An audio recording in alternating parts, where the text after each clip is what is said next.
This is Where We Live on Connecticut Public Radio. I'm Lucy Nalpathanchel.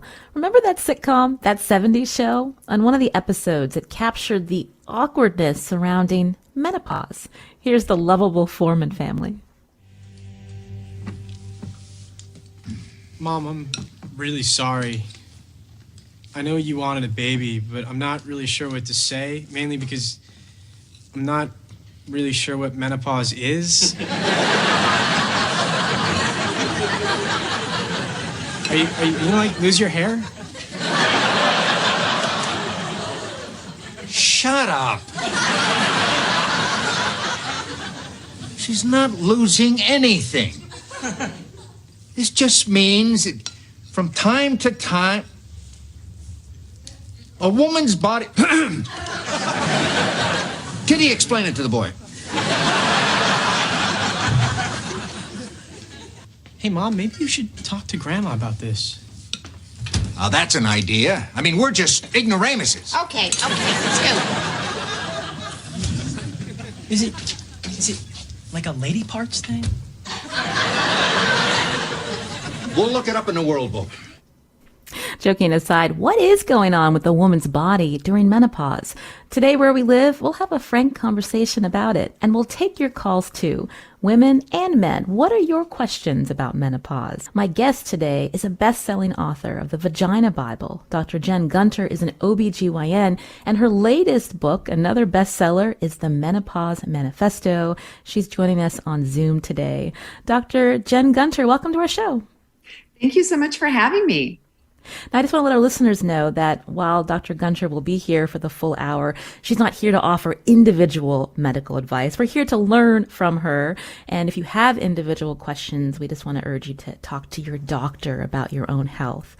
Now, Dr. Gunter, I loved hearing that clip from that 70s show because when we hear about menopause, if we don't know a lot about it, we tend to want to make jokes or to try to lighten the awkwardness about this subject. So can we talk about how we got to this place? And when we hear the word menopause, why are there negative connotations?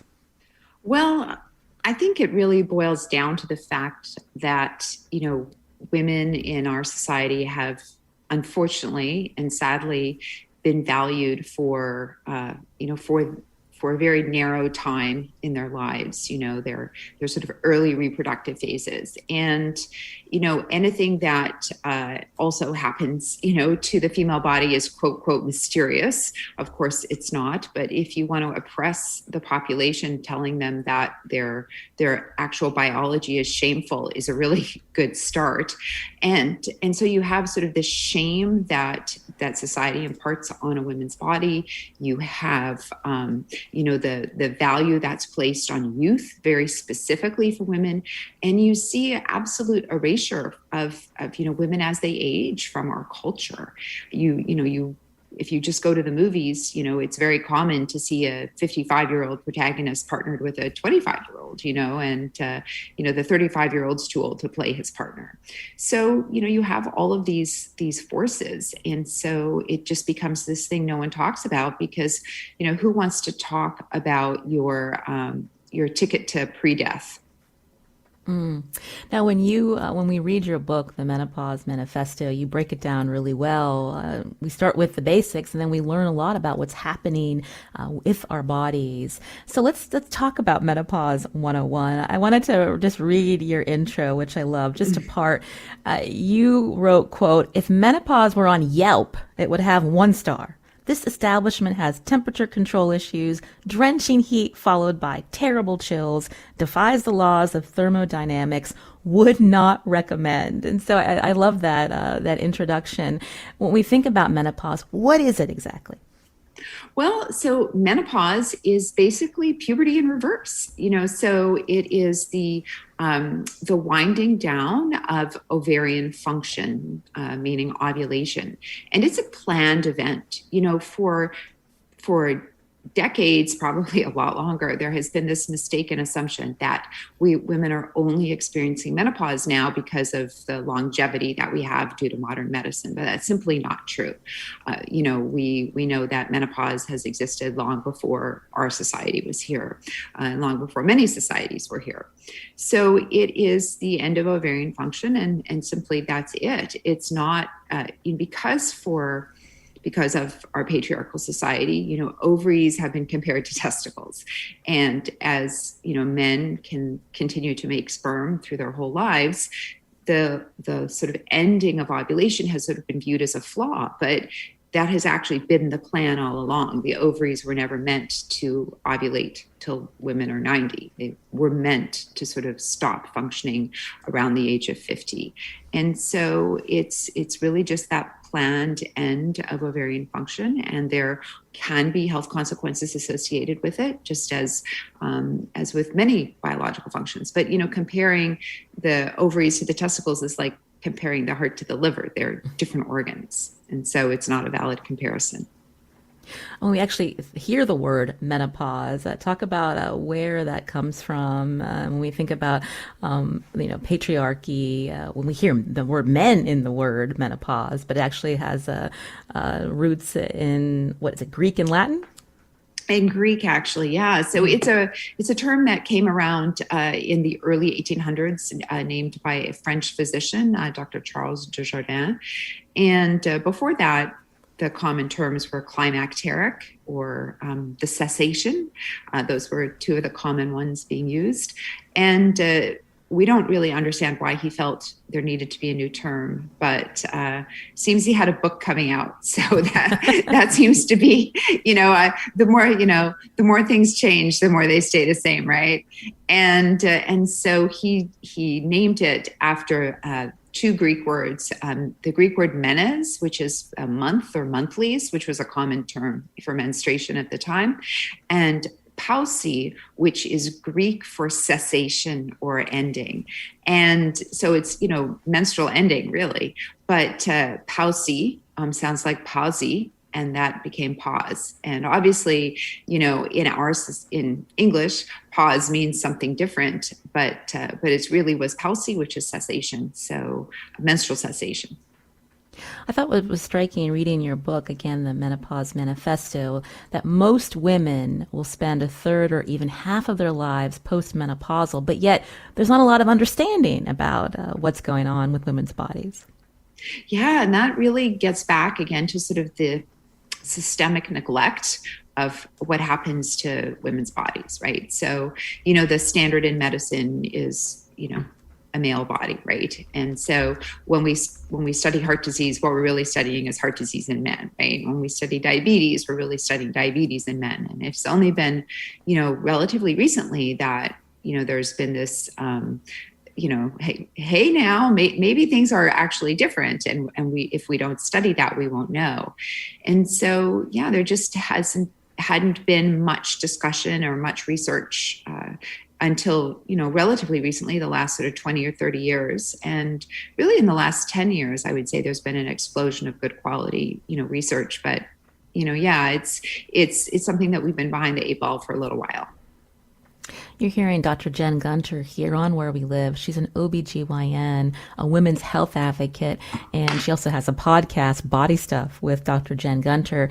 She's a best-selling author, wrote the Vagina Bible. Her latest book, the Menopause Manifesto, is what we're talking about today. And so I know that menopause varies from woman to woman after reading your book, but can you talk about some of those variations, the typical age where women start to have symptoms, and what are those common symptoms, Dr. Gunter? Yeah. So just before I get into that, I always like to tell people, so remember how puberty is really different person to person. Some people might start puberty when they're 9 and someone else when they're 11. And so that is really similar with menopause. So everything is sort of a general average. So the average age is around 51 to 52. So that means obviously 50% of people before and after. The years leading up to menopause are known as the menopause transition or, premenopause or perimenopause.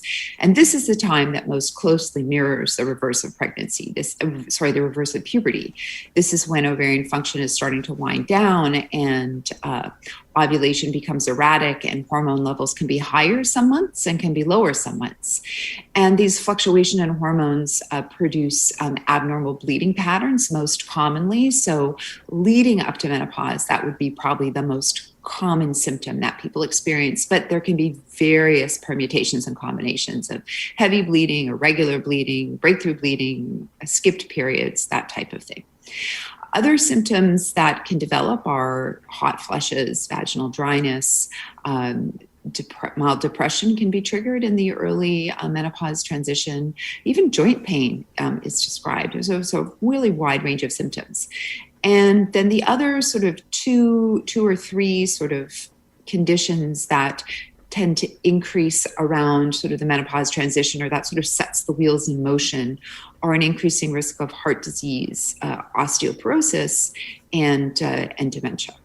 And so these are things that are, when we talk about menopause, we often only talk about symptoms, but it's really important to talk about the health ramifications as well.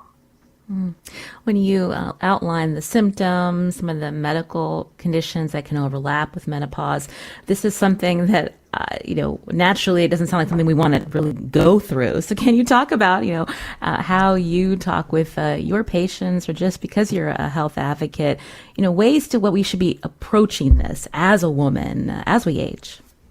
Right. Well, aging is associated with all kinds of health problems. And so it's sometimes people sort of, I think sort of get menopause conflated with there being some sort of dramatic, they sometimes look at it maybe with the wrong lens. So for example, with heart disease, when I say there's an increasing risk of heart disease, we're sort of catching up with the rate for men.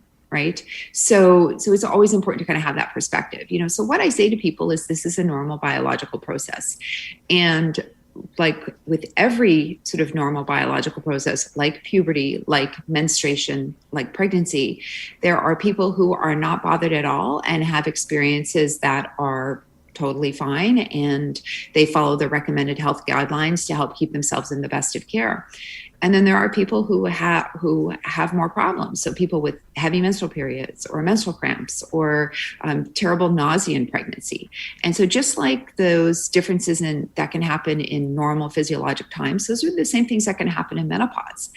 And so, the best way to approach it is to be armed with as much information as possible so you can take preventative care, so you can minimize the health complications. And if you're having symptoms, then you can get treatment early because, we have modern medicine for a reason. Do you worry that when women are going through these symptoms, there's this mentality of, well, this is what happens at your age and you need to suck it up? I mean, how do we change that mentality so that women aren't ignoring if there's another medical condition that needs to be addressed? Yeah, well, I think there's two things. So I think first, it's important to have conversations, because when you don't talk about something, again, the insinuation is it's shameful or dirty or gross, and so then women may not even come in to get treatment, right? Because it's shameful. Why? They're too embarrassed to bring it up. Where they may end up going to clandestine places, right? So, so-called, alternative health gurus and celebrity sites and, people on menopause selling, people on Instagram selling, menopause smoothies and things like that. And so they may end up actually, doing things that could be potentially harmful with the lack of information. I think another big concern is the way menopause has been portrayed by the media. So, the media loves to amplify things that are bad for women. That seems to get page clicks. And so when you talk to people about, for example, menopausal hormone therapy as one particular treatment option, it's very common to hear, well, I don't want to take that. That's unsafe. And, that's related to, a study from, the 2000s that, that was sort of amplified inappropriately in the press. And so you have to sort of also fight that misinformation that's coming back at you as well. And, scary headlines get page clicks, and retractions or corrections or correcting the record, they don't get on the front page. So, there's this, I think, misconception that all the therapies for the symptoms are either not very good or that they are dangerous. And that's not the truth. There are actually many excellent therapies, not just hormones. And, they are all, really very safe. Edith is calling in from Canton. Go ahead, Edith. Good morning. My question is this. Could the menopause be a midlife crisis for women?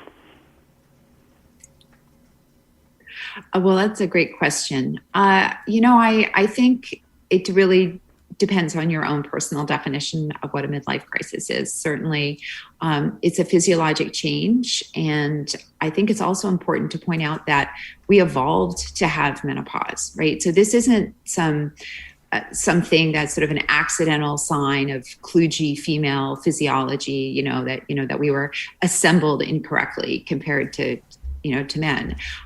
We evolved to have menopause, likely because it was very helpful, evolutionarily speaking, to have another person around the family unit who didn't have to run around after their own small children and could actually be helpful with shelter and gathering food. And we actually have data to tell us that that women in menopause were spending a lot of time being very productive, gathering, food and providing shelter for their own children's children, basically, and a lot of childcare as well. So, I think that the press portrays menopause that way, but I think we need to fight back and, really provide the anthropological data that menopause is actually a sign of strength for women. Is that why you wrote this book, Dr. Gunter?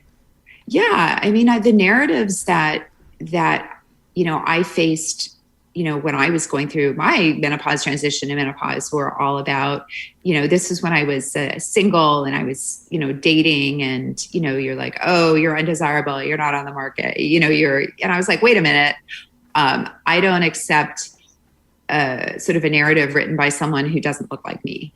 And so, I was aware of the grandmother hypothesis, which is what I just alluded to. Mm-hmm. And it really, struck me as, the reason why I wrote the book was the lack, just the general misinformation.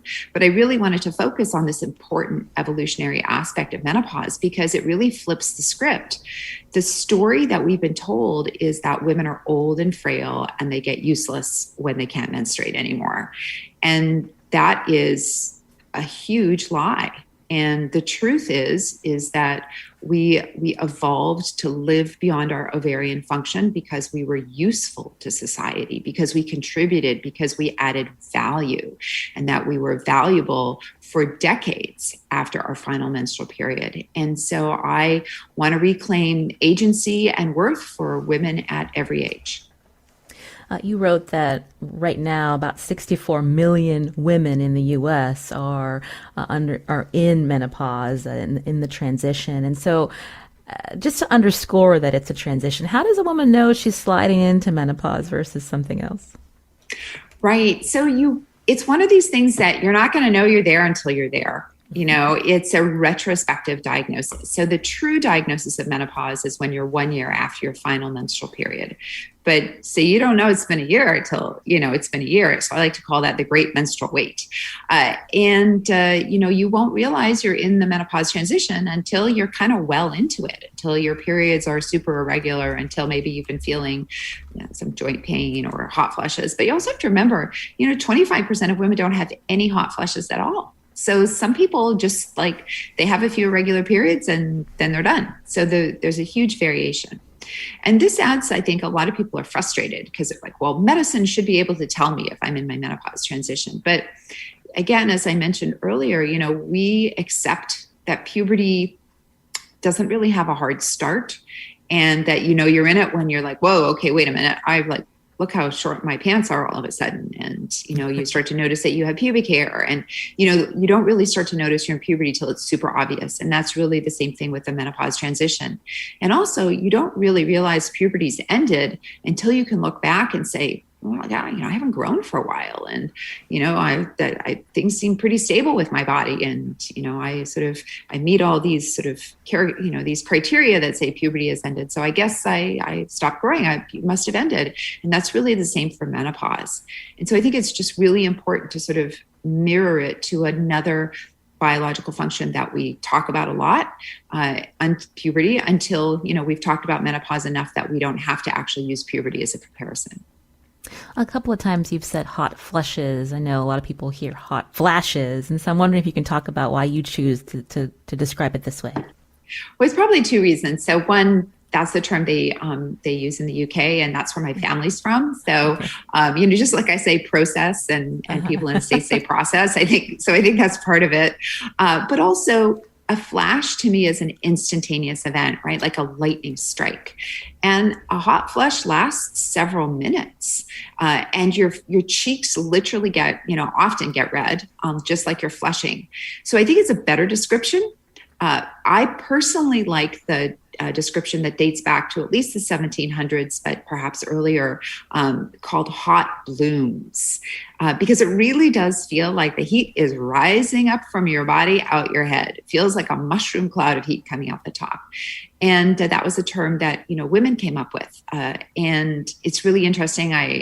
During the pandemic, I spent a lot of time buying old medical textbooks, and because I really wanted to see how people wrote about menopause, in this history, because someone told me when I was writing this book that menopause felt lonely and that there was no culture. And so I really wanted to really appreciate sort of how medicine was talking about it at the time, to be able to put it in context. And one of the book from the mid 1800s by Dr. Edward Tilt, who actually for the time was not patriarchal. I mean, obviously we would view his writing that way today, but for the time he was quite progressive.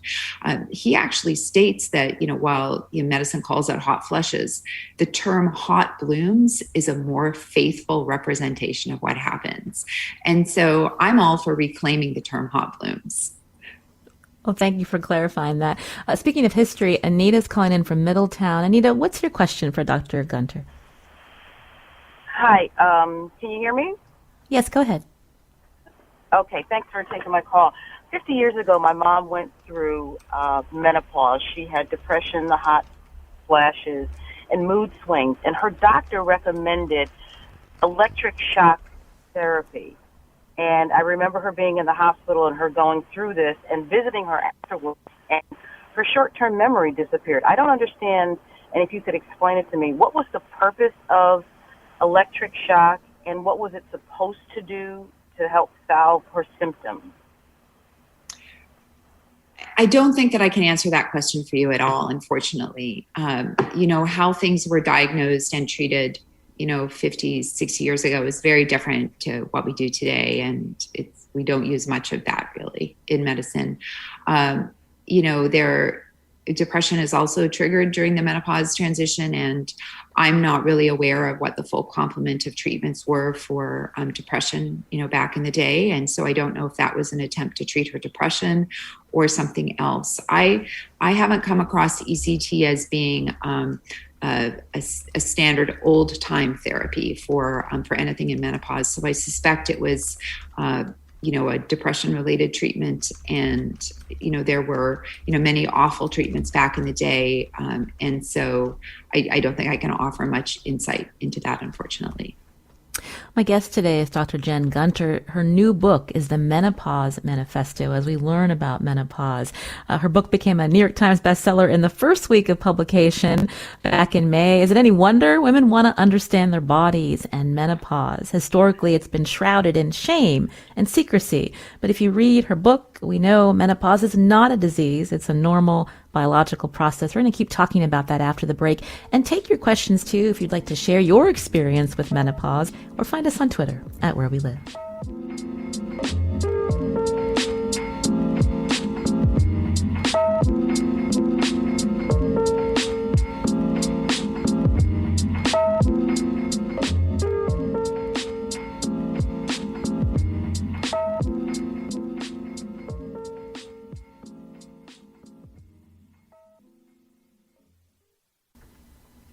This is Where We Live on Connecticut Public Radio. I'm Lucy Nalpathanchel. Today, my guest is Dr. Jen Gunter. She's been called the Internet's gynecologist because part of her work is focused on correcting medical misinformation on the internet and elsewhere. Her latest book is the Menopause Manifesto. Now, Dr. Gunter, I definitely want to get into why you have gravitated to trying to debunk all these myths around menopause and some of those common myths, but I wanted to take a quick call from Nicole in West Hampton, New York. Nicole, what's your question? Nicole, are you there? It looks like she was unable to hear us, but I can see her question, Dr. Gunter. She said that she went through cancer treatment and wants to know what should women know who've had cancer treatment to watch out for, such as early menopause. Right. So I'm going to assume she means the cancer treatment that can impact her ovarian function. So there are many therapies for cancer where that is an unfortunate consequence, whether it's because of chemotherapy or radiation or specific medications that actually turn off the production of estrogen or block the effect of estrogen on tissues. And so women can come to sort of a premature end of their ovarian function a variety of different ways through cancer treatments. Also, removal of the ovaries is part of some cancer treatment. And this is a very important thing to be aware of and is often overlooked because people are so ill from their cancer often, and there's so many things going on. And this isn't an excuse, but just sort of an explanation that sometimes the sort of the we call it primary ovarian insufficiency, this early end of ovarian function kind of gets missed. And the earlier you go through menopause, the greater the risk of having complications related to it. So if your ovarian function stops in your 20s and 30s, really before the age of 45, actually, you have an increased risk of heart disease. And the earlier it happens, the greater the risk, an increased risk of osteoporosis and an increased risk of dementia. And when ovarian function stops in the 20s and 30s, often symptoms are worse because it's, especially when it's a dramatic drop, your ovaries were trucking along, functioning, you get this chemotherapy insult or this radiation, you have your ovaries out and boom, the levels change dramatically. And so it's important, as long as it's safe for people to take hormones, because with some types of cancer, breast cancer, endometrial cancer, it may not be. But for all the other cancers, when there's this premature end of ovarian function, that getting on hormone therapy can actually help counteract many of the negative consequences. So let's talk. Earlier you mentioned that one of the reasons you decided to write this book, again, because there's so much in the media that focuses on the negative about menopause, and there are myths out there. But what about the role that you hear celebrity doctors and companies pushing supplements or other products, and how that makes you feel when you see that? Yeah, it makes me feel like there's a pink gray tax. Menopause is the last unexploited frontier, right? So we see all kinds of scammy things for periods and scammy things for acne. That's probably the stand-in for puberty, and lots of scammy things for pregnancy. And, I think the problem is when you have gaps in medicine, and there are huge gaps with menopause, including how we talk about it in society, other people are willing to step up and have conversations. So be it, celebrities, I would say, especially in the late 2000s, where have had really catastrophic effects on discussions about menopause because they were really exposing people to very unsafe and basically lies about, hormones and things. And one popular celebrity who wrote about it, the physician who, was apparently instrumental in helping her, is still under has a license probation from the Medical Board of California for her egregious prescribing of hormones. So, I think it's really important that people understand that when someone's trying to sell supplements, when someone's trying to sell you a product for home use for menopause, there's a lot of explosion testing, home testing for menopause, none of which is needed. People are trying to make a sale, and that's really I spend a lot of time educating people about how to access information online. And, the number one rule I have is if someone is selling you a product, they cannot be a reliable source of information about anything related to that product. Before we get into, I really wanted to spend some time talking about menopause and brain health, Dr. Gunter, but we had a quick question from Kate, calling in from Stonington, Connecticut. She wanted to know, what should women in their 40s expect if they're taken out of menopause for in vitro fertilization? I'm not sure I quite understand the question. I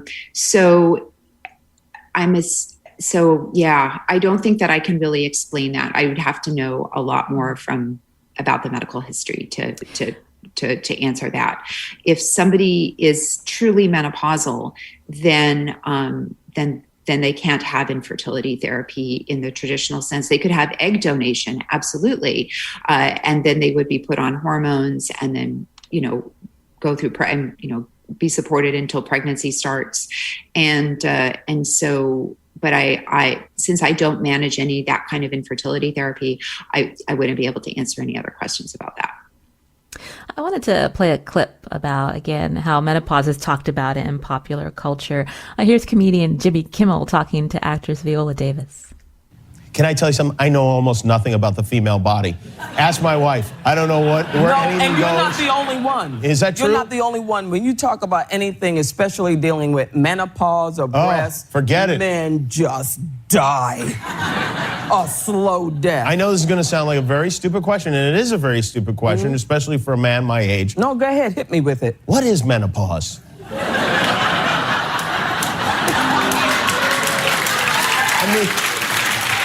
I've heard of it. I know that it happens. You know what? Menopause is hell. It is. Jimmy. Is it really? Menopause is a dark hole.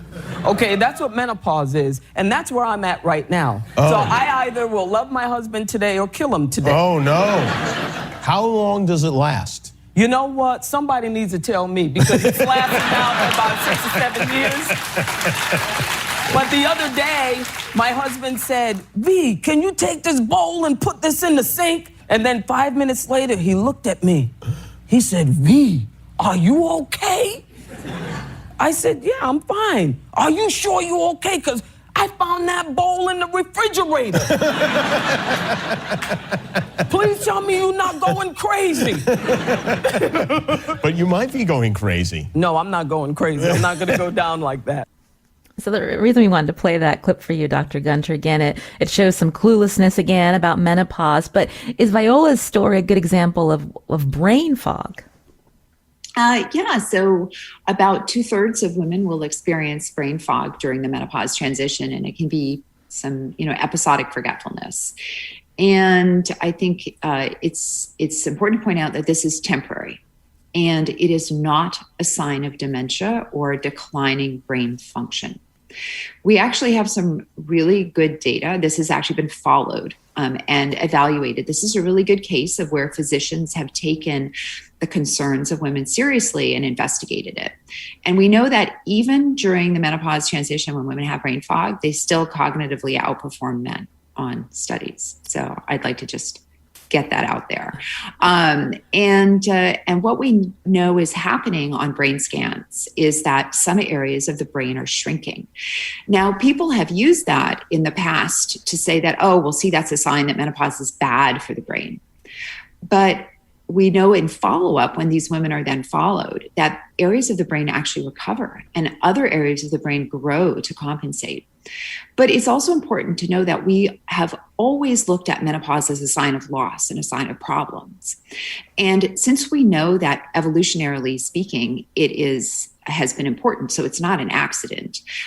And we know that women in menopause, evolutionary speaking, were very useful to society. They couldn't obviously be very useful with non-functional brains.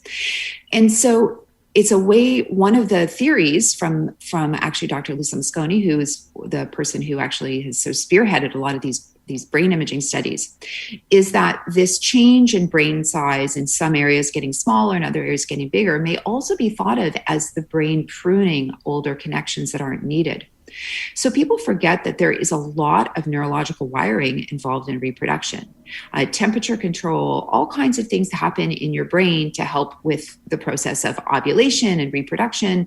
And all of that sort of memory space is being used up with that. And once ovulation ends, that's no longer needed. And so the brain can actually prune pathways and sort of sweep out the old and create new pathways. And that's brain plasticity. And so, instead of thinking it as brain fog, this is another term I'd like to change. We should think of it as a brain reboot. And so just as when, you get that text alert that your phone is going to download the new operating system and you're panicked because you're not going to remember your passwords and it's going to be glitchy and some of the apps are going to have to be reinstalled. That's kind of what's happening with your brain. It's getting a new operating platform. And so it may be a little glitchy at the beginning while that's happening, but it will settle out. Eileen shared on Facebook she'd love to hear you talk more about menopause and mental health with these temporary symptoms, maybe some women who are experiencing depression, Dr. Gunter. Yeah, so it's important to recognize that menopause is not happening in a vacuum. And so while it's happening, you're aging, you're having medical conditions, life is happening. And so if you're having depression and you're in your sort of 40s, so we don't see depression sort of in the 50s and 60s related to menopause. It's more something that can be triggered in the 40s, during the menopause transition. That, if you're feeling depressed, the first thing to do is to see your medical provider and get screened for depression, to get screened for your health, because it's also important not to brush it off as just menopause, right? So you could be developing a thyroid condition, or you could have depression for other reasons. You could have situational depression.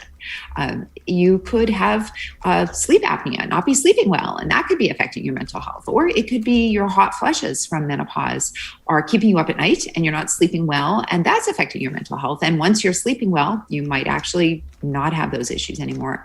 So it's important to sort of look at it more holistically and to be screened appropriately for depression, to have your general health looked at as well, look at your sleep, and then come up with a plan based on that. Again, you're hearing Dr. Jen Gunter. Her latest book is the Menopause Manifesto. We've been talking about menopause, learning more about it, setting the record straight about women's health and what's actually happening. We'll continue to take your questions after the break. Find us on Twitter @WhereWeLive.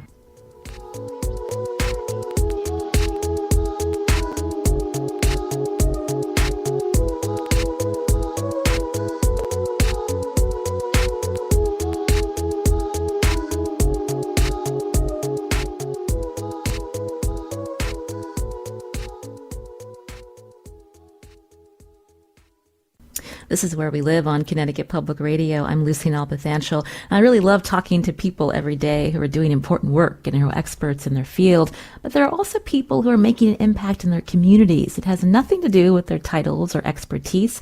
And I want to hear about the people in your town or city that have helped you, whether it was in the pandemic or long before. People who make your community great. You can email me, lucy@ctpublic.org, and tell me about them. And in the months ahead, the person you nominate may be featured on the show. Now, today we've been learning about menopause with my guest, Dr. Jen Gunter, an OBGYN and the best-selling author of the Vagina Bible. Her latest book, the Menopause Manifesto, just came out in May. Dr. Gunter, I wanted to hear more about your own experience with menopause and some of the medical interventions that have helped you. Sure. So, I started my menopause transition in my mid-40s, so very average. And, my last period was around 50. And I had symptoms, but it wasn't problematic in the sense that I knew exactly what was going to happen. So I had a lot of very irregular bleeding, and I had heavy periods my whole life. So this was just like extra. So knowing that was a typical part of the process meant that I wasn't scared about it. So I think that was really important. And also I knew what all the interventions that I could have. So if things got problematic, I could have treatment. So I think the knowledge really helped a lot. There was no anxiety about it at all. And when I decided that, the hot flushes were kind of getting bad enough that I was not sleeping very well. And, when I was operating, especially when I was using x-ray equipment. You have to wear basically a lead dress under your operating room gown. And, the ORs are warm for patient care. And, I'd take all that off at the end of the case and be just soaked in sweat. I thought, okay, this is ridiculous. I need to do something about that. And I also have a very strong family history of osteoporosis. My mother actually died from osteoporosis, and estrogen is preventative therapy for that. So those combination of factors made me decide that menopausal hormone therapy was right for me. And the other thing that was probably very helpful for me was at one of the times in my life when I was in my peak physical shape. And one thing we haven't talked about is the importance of focusing on muscle mass, not only just as we age, but during menopause. Is during the menopause transition, we lose more muscle mass than we would normally by an age-related decline. And the loss of muscle mass has many sort of catastrophic consequences by affecting your metabolism and leading to sort of more weight gain around the middle, which is called visceral fat, affecting osteoporosis. And so, during that time, I was, lifting weights and being, very physically active. And I think that was also, very protective. And it was just a fluke. I was doing it to get a revenge body, which wasn't really the right reason, but it all worked out.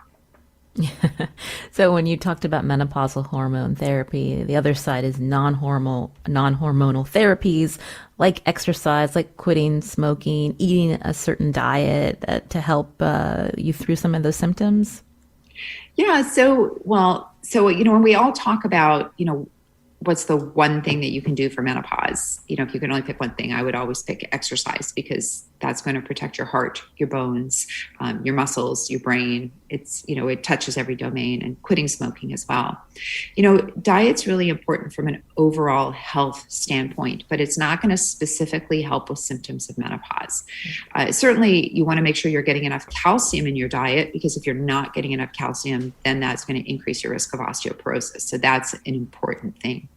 But there aren't any foods, superfoods, or special foods that are going to change your menopause experience beyond improving your heart health, which is significant. I mean, not having your lipids be in the right range. All these things are super important health wise. So a diet will be helpful to keep you in your overall good health, but isn't going to specifically mitigate any symptoms of menopause. When we talked about menopausal hormone therapy, is there an end? When should a woman stop taking this? Well, so that's something that, we don't have the most long-term data on for brain health. And so everything's a little bit of a caveat. And people are like, well, why do we have the follow-up data? Well, the brain imaging is relatively recent in our medical history, right? Like 30 years ago, we couldn't have done these studies. And somebody has to be on hormones for 30 and 40 years for us to know the 30 and 40 year sort of long-term follow-up. But the bulk of the information that we have is that, when people start menopausal hormone therapy under the age of 60 and within 10 years of their last menstrual period, that it's, very safe. Starting it older is different and not recommended. So we do not recommend starting over the age of 60 or more than 10 years from your final period, because for those women, we know that dementia is increased and cardiac disease is increased. So for younger women, I always tell people it's important to think of, even though menopausal hormone therapy is very safe, it's important to think why you're on it. And if the only reason you were on it was because of sort of depression in the menopause transition or hot flushes in the menopause transition, it's possible that 3, 4, or 5 years after, when your period stopped, that those things may not be issues for you anymore. And so like any therapy, any long-term therapy, it's important to sort of revisit once a year and see if it's something that you still need or not. Obviously, if you have a strong family history of osteoporosis or at risk for osteoporosis, then you may decide you want to stay on it preventatively. If some people are, very afraid about stopping, but I think it's just really important to think like, why were you on it? And to individualize, is this something that you're going to need long-term or not? The average duration of hot flushes is, about 7 years. And so, someone who starts menopausal hormone therapy at the age of 48 for hot flushes may certainly want to revisit whether she still needs it when she's 58, right? And so I think it boils down to how each person feels about it, what else is going on in their life and their other medical concerns. But, rest assured that for the the majority of people who are otherwise healthy and don't have contraindications to menopausal hormone therapy, the transdermal therapy seems to be incredibly low risk, even for longer term use. Your book, The Menopause Manifesto, is really informative. Taught me a lot about menopause, and I wanted to just end on the fact that you write in all your talks, and the message that you put out there is that menopause is also a time of great creativity and productivity, even if society treats this as some type of phase of death, so to speak. So, what advice or final thoughts do you want to share with our listeners who are at the various stages of their menopause journeys? Well, think about all that space that's being freed up in your brain by not needing all those things to control, your reproductive cycle. So think about it that way. And, many women tell me that they feel a clarity once the menopause transition is over. And I really wonder how much of that is related to, like when you clean out your computer, and you get rid of all the cookies and stuff, and then all of a sudden it's functioning way better. I would encourage women to think about their brain and their menopause in that way, that there may be a rocky phase, but when they get through, there may be sort of clarity on the other side. And I like to tell people that, I've had some of the greatest sort of successes in my life when I was menopausal. I've written 2 New York Times bestsellers when I was menopausal. I wrote my first column for the Times over the age of 50. I met the love of my life during menopause. So, it's not a pre-death. This is just another phase of the journey. And I wish we could reclaim it and call it the climacteric. And I think we should have crossing the Crimson Bridge parties. I love that. And I also wanted to read the dedication in your book because it relates to what you just shared with us. You wrote, "For every woman, your awesomeness is unrelated to your estrogen." Great words to end on. Also, we thank you so much for your time today, Dr. Jen Gunter. The latest book again that she's written, another bestseller, The Menopause Manifesto. She's an OBGYN, and as she mentioned, a New York Times columnist, a longtime women's health advocate. You can check out more of her work on our website. We'll link to that on our social media. Dr. Gunter, thank you for your time today. Thank you so much for having me. I'm Lucy Nalpathanchel. Today's show produced by Robin Doyen-Aitken with help from Matt Dwyer on the phones. Our technical producer is Kat Pastor. Thanks to our interns, Maisie Carvalho and Kelly Langevin. And on Monday, we're actually going to talk to the state's top elections official who's announced she's leaving at the end of her term. Secretary of the State Denise Merrill will find out more about her decision. We'll also discuss this moment in history on a national level, including efforts by some red states to make election laws more restrictive. We hope you can join us. Have a great weekend.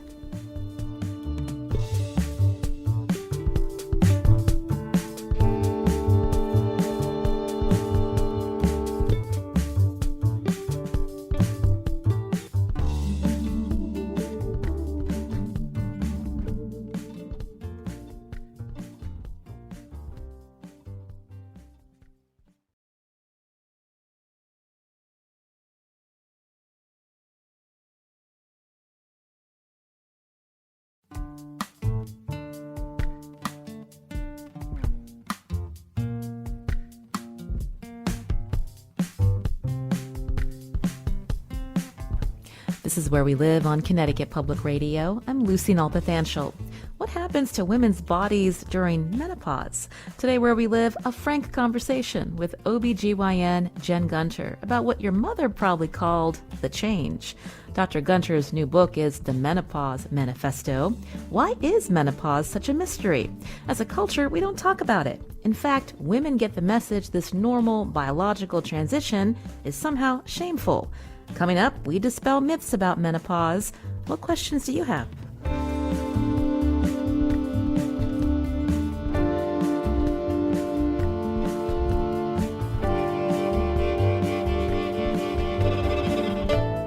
Join the conversation Where We Live right after the news.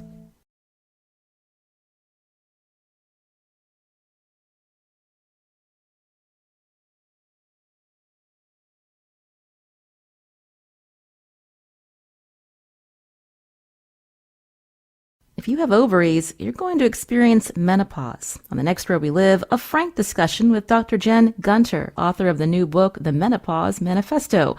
What exactly is happening to women's bodies during menopause? We dispel myths and take your questions too. Join us where we live.